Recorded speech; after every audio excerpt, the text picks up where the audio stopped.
super excited as well. We're Hardly Heroes podcast. I'm Buddy. This is Dillard. Dillard Skillard. Yeah, Dillard Skillard. So we do a podcast all about TVs, movies, everything geek related.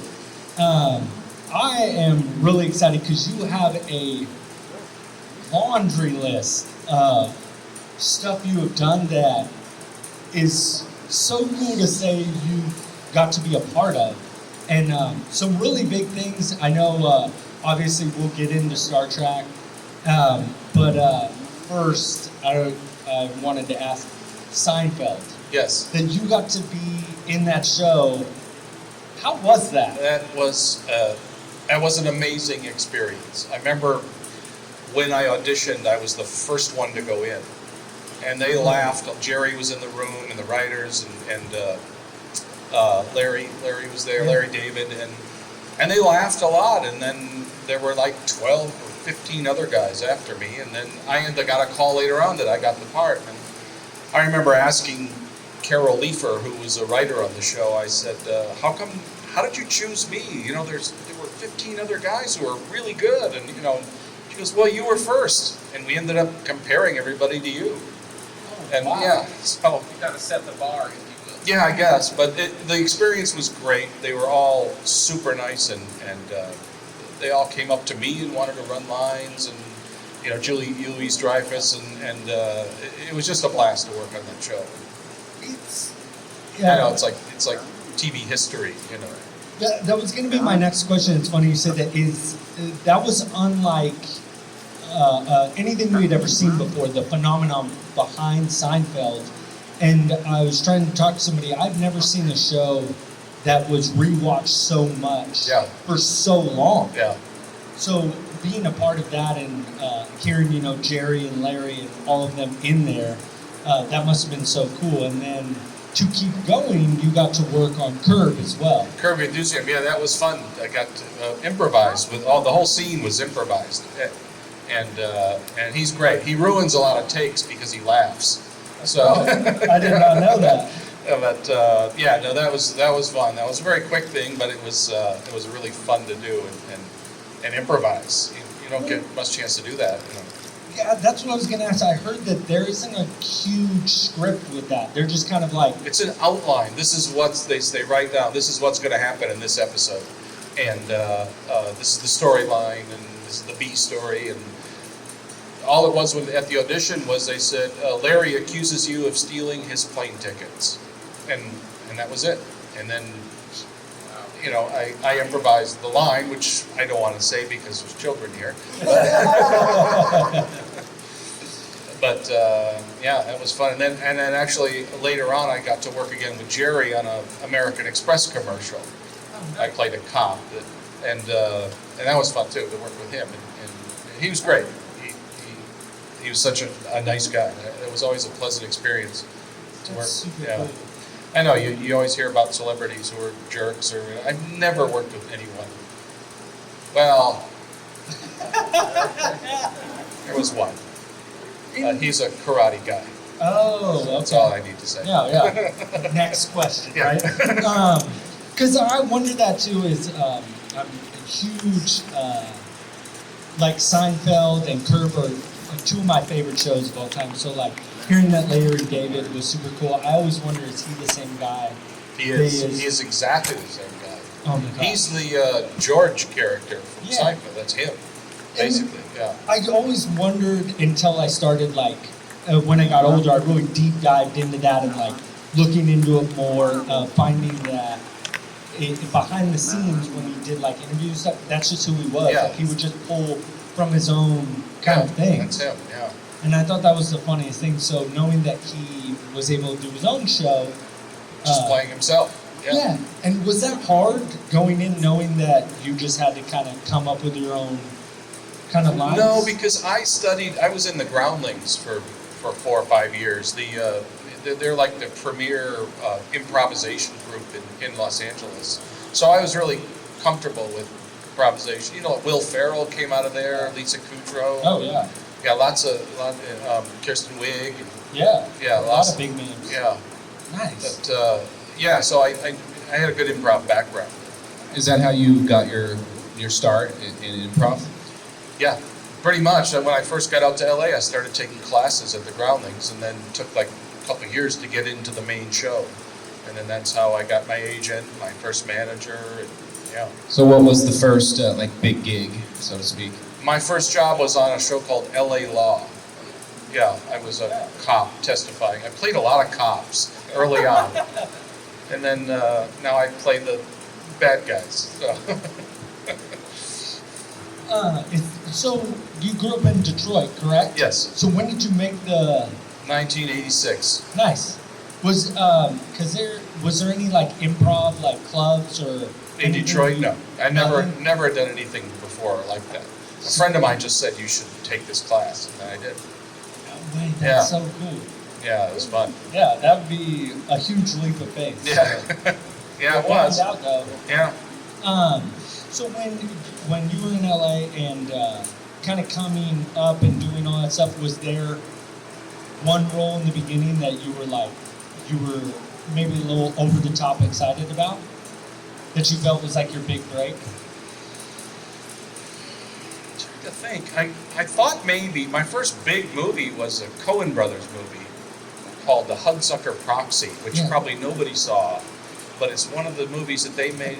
Hey, we saw it. It's used in film schools, and I had a good scene. I'm screaming at Tim Robbins in the mailroom all this information he needs to know, and you know, he's not comprehending anything because there's so much action going on around him, and giving him all this information, how he gets paid and everything, you know. So it was pretty funny. It's a funny scene. It's all one big long dolly shot. Oh, nice. And yeah, so I thought, you know, that Coen Brothers movie, Dude, you know, I'm set. That would have been super cool to Yeah. work with him. So. No, I just consider myself a journeyman actor, a blue collar actor. You know, there's guys like me who you've seen them in 1,000 things, or I get people coming up to me all the time saying, "Did I go to high school with you, or do I know you from somewhere?" But they don't know your name, and they don't, you know. But sometimes they do. There's a funny story.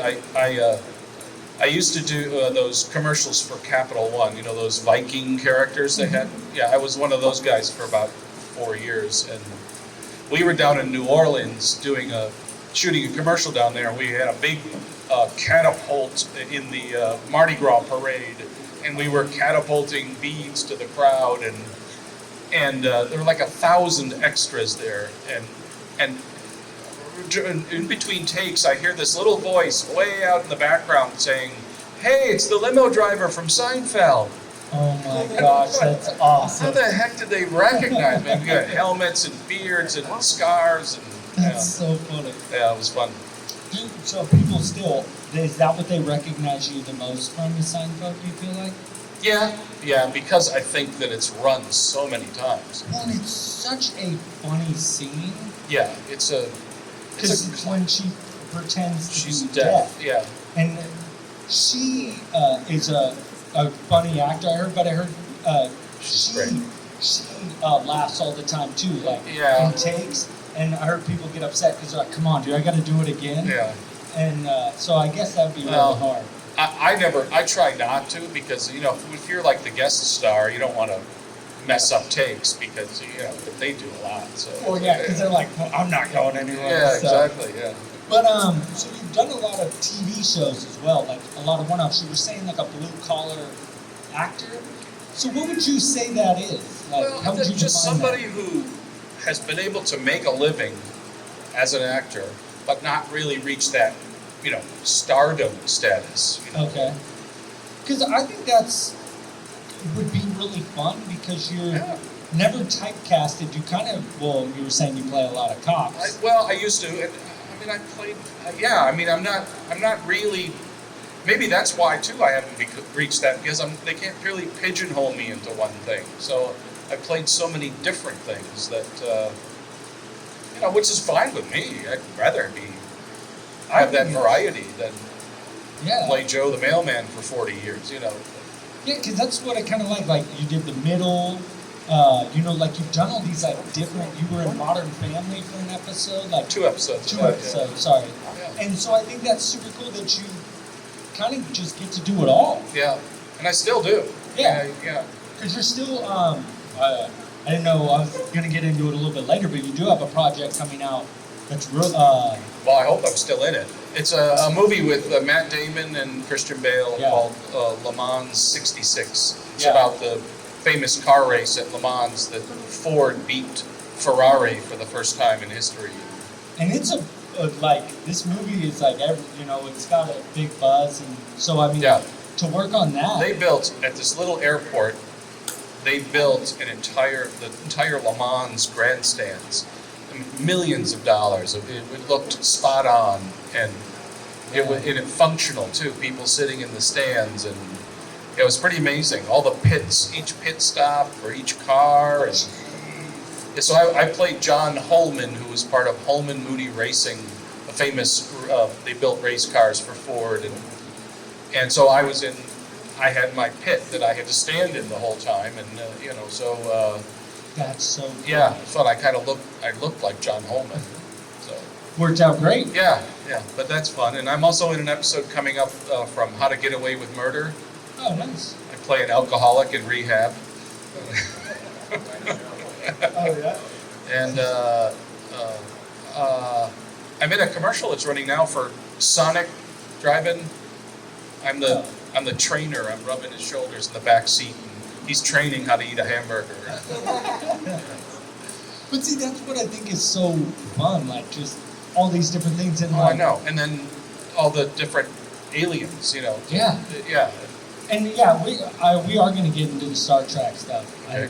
but last thing that I did want to ask is about the movie with the grandstands and everything. Yeah. So you were in acting in the 80s when set designs were really big, and then now they've kind of got away. No, it's all green screen. Well, they did have a bunch of gigantic green screens all over, too. Yeah. So, But being a part of Hollywood back then, when it was really set driven and all that type of stuff, like, was it more fun?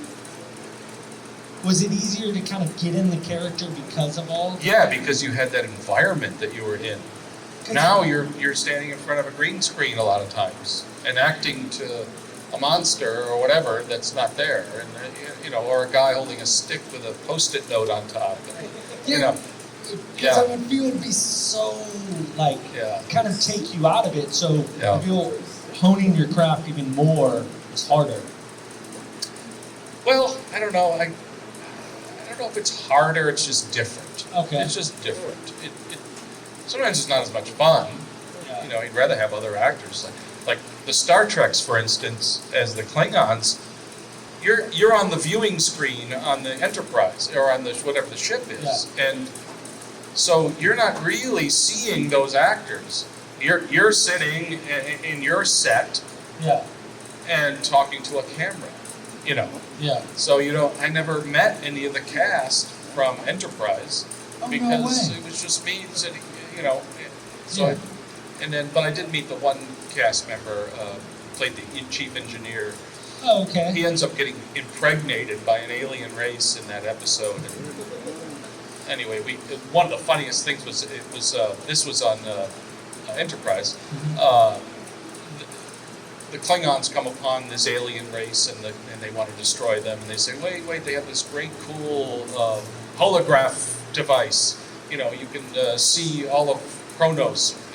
And so I say, okay. So we take a look, and I'm looking at this, Kronos, and I say, oh look, I can see my house from here. Sorry.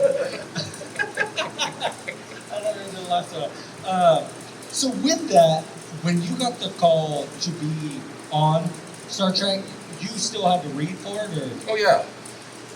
It's they liked people for those aliens. They liked people who are stage trained, who had that presence of like Shakespeare, because playing like the Klingon, everything is over articulated, and part of it is too because you had a mouthpiece in, and it was very difficult to just talk casually with that. So you have to over enunciate, and it was funny when I first booked.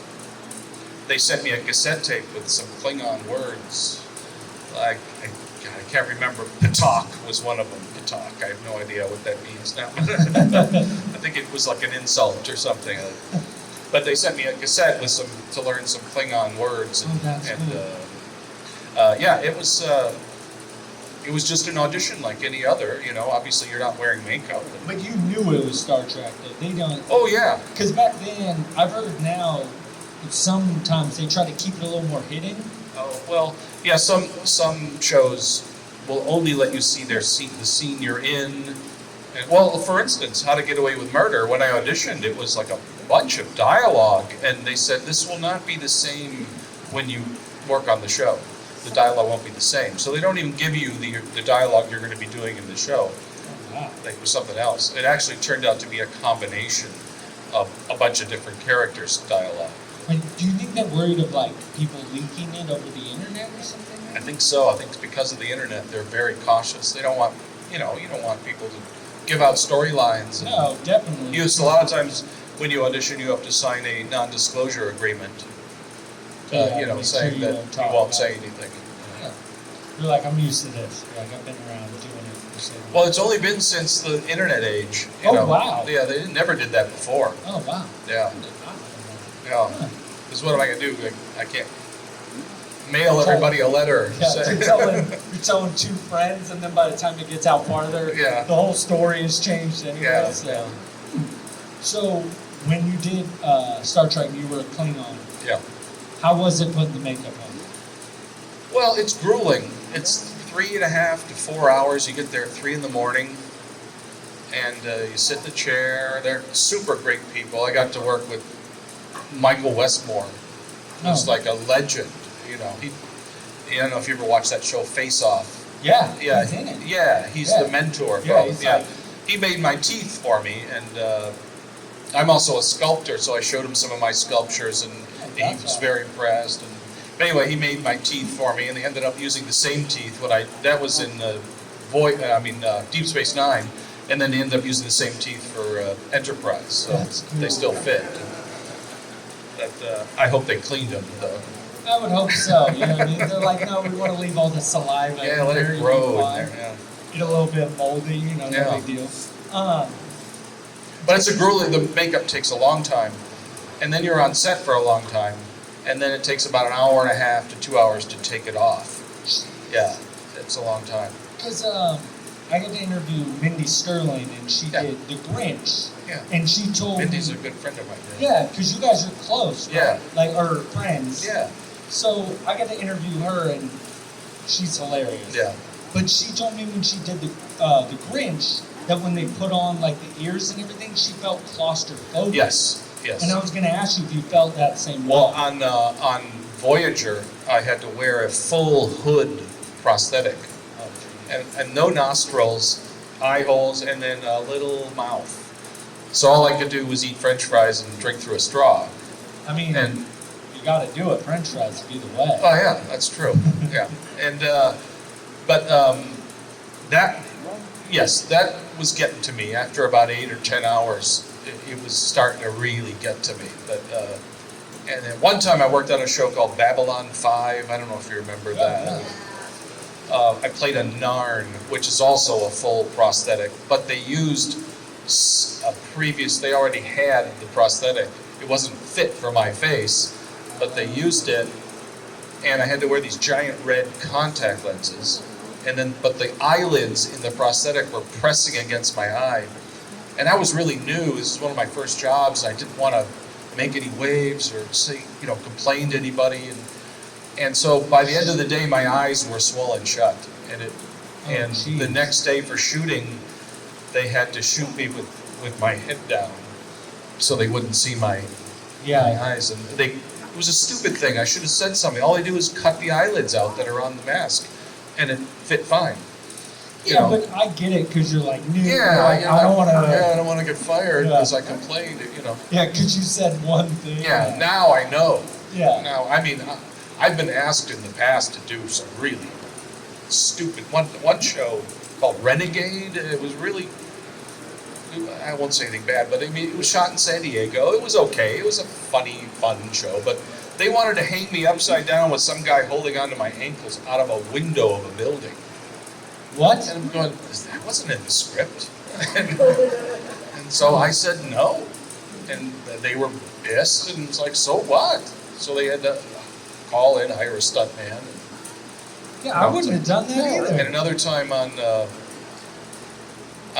NCI Miami, NCIS, or no, one of those. See, I love this. I love that it's so many. You're like, And what is it? CSI Miami. Thank you. Yeah, I was supposed to be attacked by this dog. This, like a German Shepherd, was a Belgian Malinois or something, some police dog kind of thing. And they said, yeah, the dog, you're going to be on the ground, the dog's going to grab you by this chest, you have a chest protector on, and he's going to shake you, and it's going to look like he's ripping your throat out. And I'm like, no, that's not good. So they luckily had a stunt double, who's now become a good friend of mine. oh, nice. He did it. And when I saw what that dog was doing to him, oh my gosh, I'm so glad that I didn't do that. But I did have to lay there with my throat ripped open, all this blood and stuff, on the ground with the dog's head right here barking at me. And, there's saliva flying all over, and I'm supposed to be dead. And, so... The second I would have saw the dog and they were talking, I'm like, good. Yeah, no. Dang, that's So sometimes you get asked to do things that... So I learned now to say no, because it's dangerous. because they're pretty much just hoping to be like, yeah, no problem. Yeah, and then it'll save them some money. They don't have to use a stuntman. Yeah. But at the same It's time, always about money. It's always about money.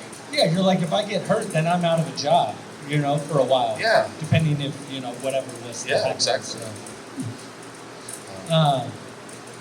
So out of all the things you've done, do you have a favorite? Or maybe like Well, favorites in different ways. I mean, the most fun I've ever had shooting was on doing those Capital One commercials. being It the was just, Viking? we traveled Hawaii, San Francisco, to New York several times, Chicago. We traveled all over the country, and it was just so much fun working with Don Gibb. Remember Don Gibb? He was Ogre in Revenge of the Nerds. Oh, yeah. Yeah, just really super fun and treated like a celebrity everywhere you went. Dude, that is awesome. Yeah, that was the most fun, and it was the longest period. It was, and then a job I had that I laughed for 8 hours every day was on a show called MXC, which was a Japanese show from the 80s that we repurposed, revoiced, and rewrote, and created our own world. They were doing, like Wipeout, remember the show Wipeout? Oh, yeah. Wipeout ripped off MXC. It was the Japanese people doing these stunts, and so I was the voice of Kenny Blankenship, and I was also a writer on the show. That's cool. So we just laughed all day long. I mean, it was so much fun. That'd be fun. And parents loved watching the show with their kids because their kids loved watching the people get hurt, and the parents loved watching and hearing the dirty jokes that were hidden in there. So That's awesome. yeah. So we have a couple of fun questions that we usually like to ask our guests. Oh no, I hate fun. Yeah, sure. So what's your favorite superhero? I'd say Batman. I knew that's why we got along. Yeah. Batman's always been my favorite. Batman's cool. His costume is cool. Oh, well, that, and I always liked that he was a human.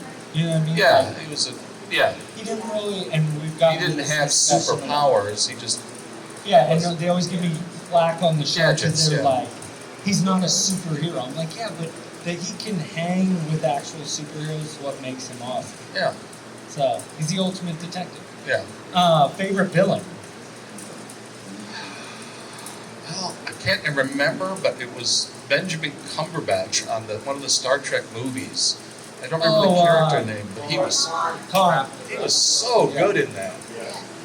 I thought that was a fantastic Oh yeah, villain. great villain. I do. Well, Dr. Evil from Austin Powers too. Yeah. Oh, that was a fun thing with Mindy Sterling.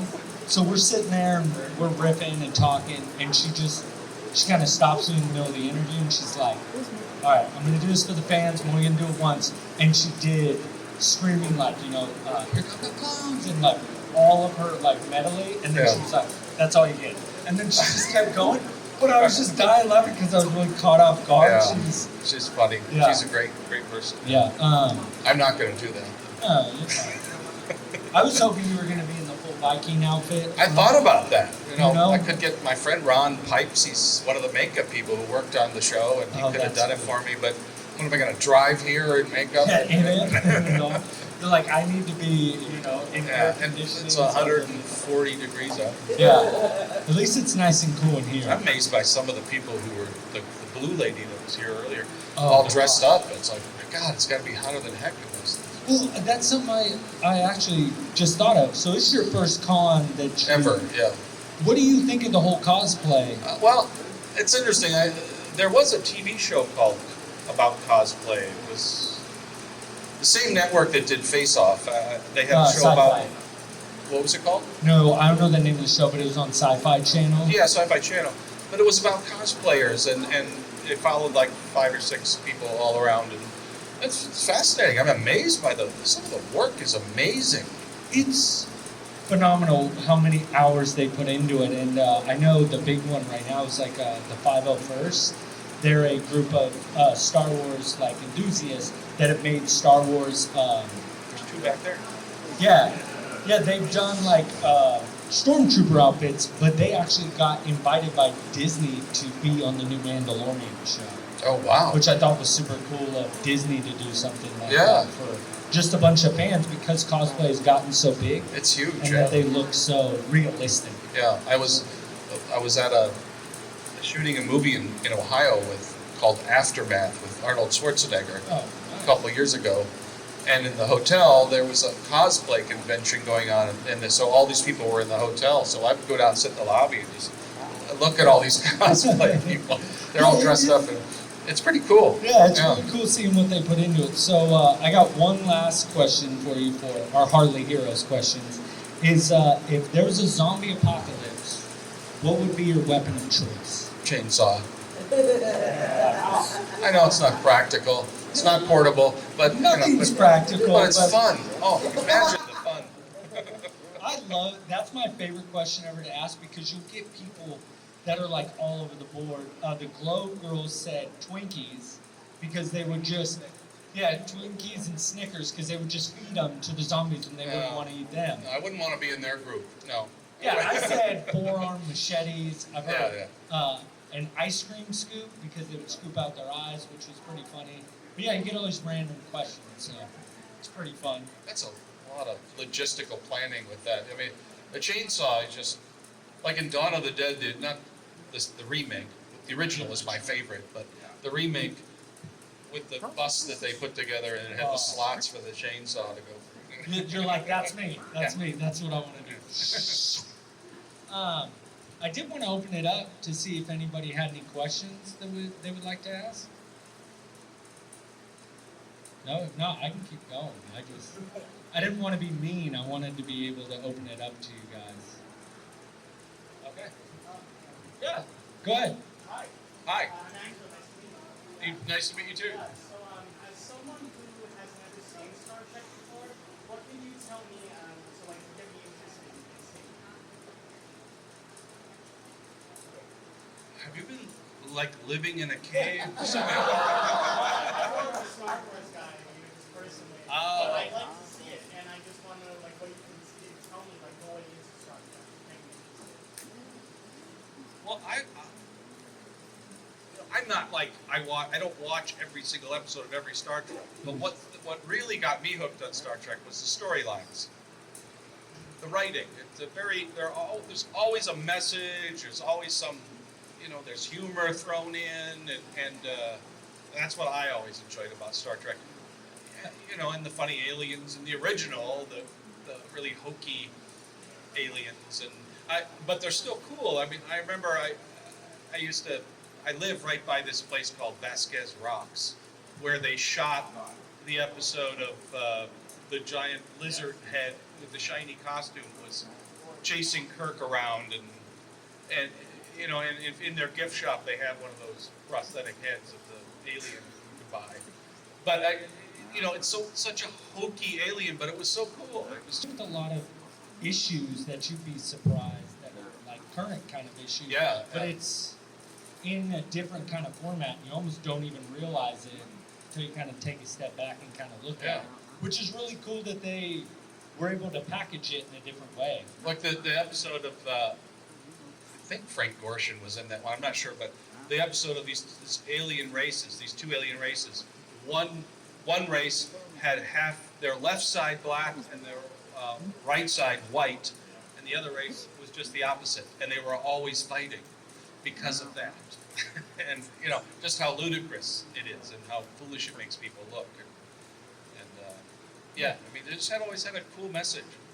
Yeah, and the following behind it is just phenomenal. Yeah. How excited people get. Yeah. So I did see some of your art or your sculpting online. I was curious, how'd you get into that? How long have you been doing that? I saw Jurassic Park, the movie, and a friend of mine ran a hobby shop. Well, I didn't know him then, but and they had models of our dinosaurs from the movie. They used the actual maquettes of the dinosaurs. And, how cool! And then I thought people were starting to make their own things called garage kits, where they sculpt their own model kits and sell them, and that was really big back then in the 90s. And I said, wow, there's no Triceratops, there's no this one. So I started sculpting my own, and they looked like a 5-year-old did it. So I talked with friends who were, special effects guys, and eventually I started doing more and more, got really good, and I sold them a whole line of model kits to a company called Horizon Models, which is not around anymore, but they did a lot of superhero stuff too, and Universal mostly. Anyway, and then I started getting into bronze, doing dinosaurs, and then I started getting into people and busts of Native Americans and historical figures, and then bronze became so expensive I started painting. So that's what I'm doing now. Because I have a lot of downtime as an actor, you know. Unfortunately, you're not working every day, so. Sculpting, man. I did it in high school with clay, but I always thought it was such an art form, that you're able to do something like that. Well, yeah, I mean, but it takes a lot of practice. Yeah. I don't think anybody's good at it right off the bat. Yeah, that's really cool. Do you have a favorite thing that you did sculpt, maybe? I have a bust of Sitting Bull that I really like. Oh, that's It's on my website, ChristopherDarga.com. Oh, awesome. I'll have to check that out. I don't have any of my acting stuff on there, just the sculpting. That's cool. Did anybody else have any questions? Yes, sir. Parm?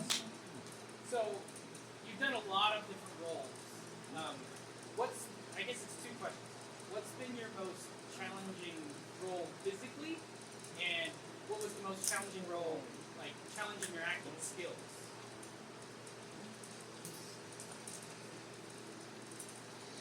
I like that. Puzzles. Right. Physically, well, I remember doing an episode of Diagnosis Murder, Dick Van Dyke. Oh, nice. I had to I was playing this bad guy, and I had to chase this girl on the beach and catch her and tackle her.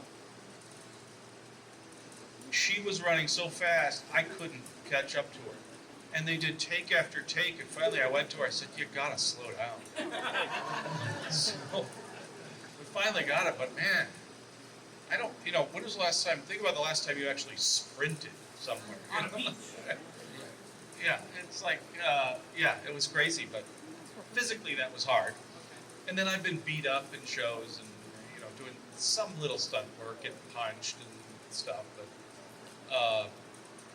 and then acting challenge-wise, everything's a challenge, but sometimes the emotional ones are hard. Like, I remember on a show called City of Angels, I played a guy who admitted to beating his wife, and his wife and him in the scene being counseled, and it was just really emotional and really hard, but I've never been one of those actors who's like the method, you have to suffer to get this right. And no, I'm more like a lot of actors I work with who I really respect.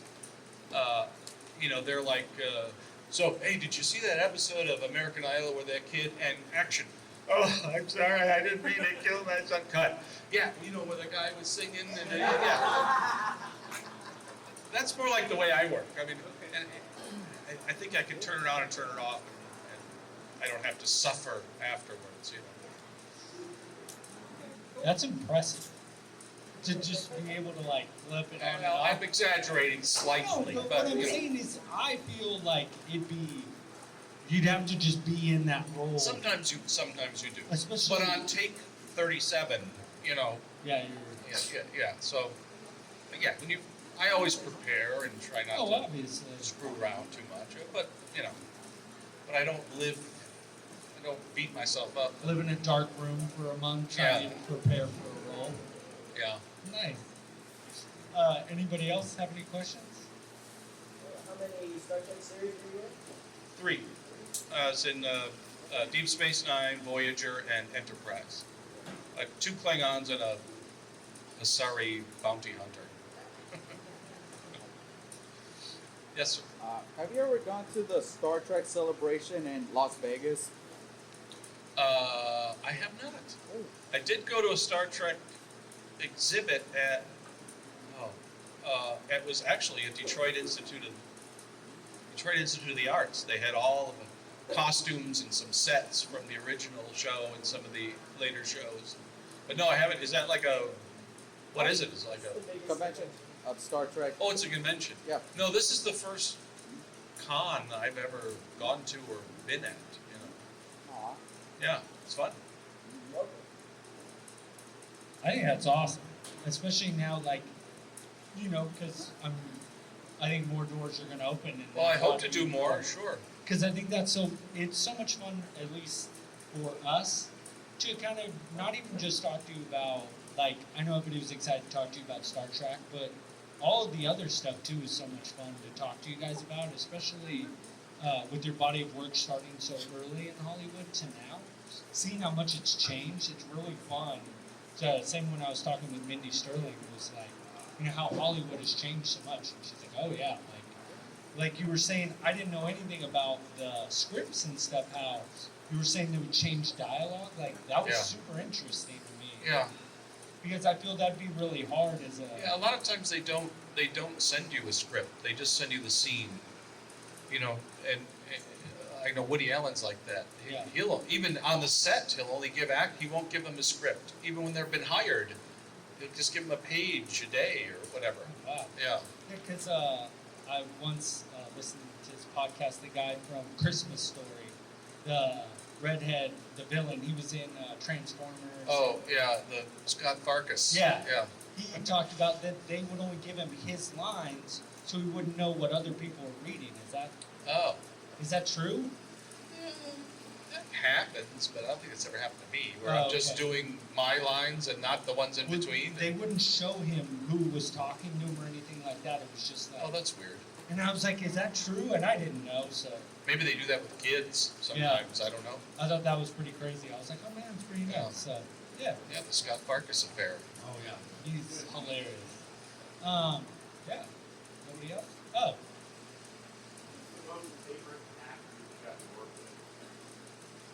that's a good question. Favorite actor of mine personally, or just who was the best to work with? Well, gosh, man. Well, I would say the whole cast of Seinfeld, but Jim Carrey is fantastic. Oh yeah, Bruce Almighty. Yeah. Correct. Yeah. He was great. We improvised together. I ended up in the outtakes at the end of that movie because he was making me laugh. I was playing this deadpan guy who always picked his nose on camera, but he was great. He was fantastic. And Bill Murray. Bill Murray on a movie that wasn't very popular, Larger Than Life, where he saves this elephant and they go across country to rescue this elephant. And I was head of security at the airport, and Dirk Blocker and I were the 2 security guys, and he was hanging out with us. He said, "Hey, you guys, the NBA Finals were on with the Lakers at that time." He said, "Yeah, come on to my trailer and watch the game." And so we hung out with Bill Murray watching the basketball game. Yeah, it was awesome. Yeah, but I worked with, but the only time I've ever really been starstruck was Arnold Schwarzenegger. I mean, Really? he's not like an actor's actor or anything, but it's just he's such a huge star. I mean, he was like, Wow. with the bodybuilding and then the, all of his movie career and the governor of California and I'm doing this very emotional scene. We were talking about that was a very hard scene with Arnold Schwarzenegger. My wife and his wife were both killed in this plane crash, and we're meeting at the memorial site, and I have a big sobbing scene with him. But what's going in my head is, this is Arnold. This is Arnold Schwarzenegger. So that was the only time I've ever really been starstruck. Oh, that's not who I The Star Trek cast, like I said before, I never met any of them because most of my stuff was on a screen, to a camera. So I didn't get a chance to, except on Voyager, I did the whole cast. We were in a conference room area, but I'm in full prosthetic makeup, and you're trying to carry on a conversation with someone. They don't know who you are. You're just a guy that looks like a lizard. But so it. So you don't really meet them and know them because they don't know what you look like. So I thought about having a picture of me and hold it up or something. Well, this is what I really look like. You know what I mean? I'm not this ugly, really. I swear I'm a nice guy.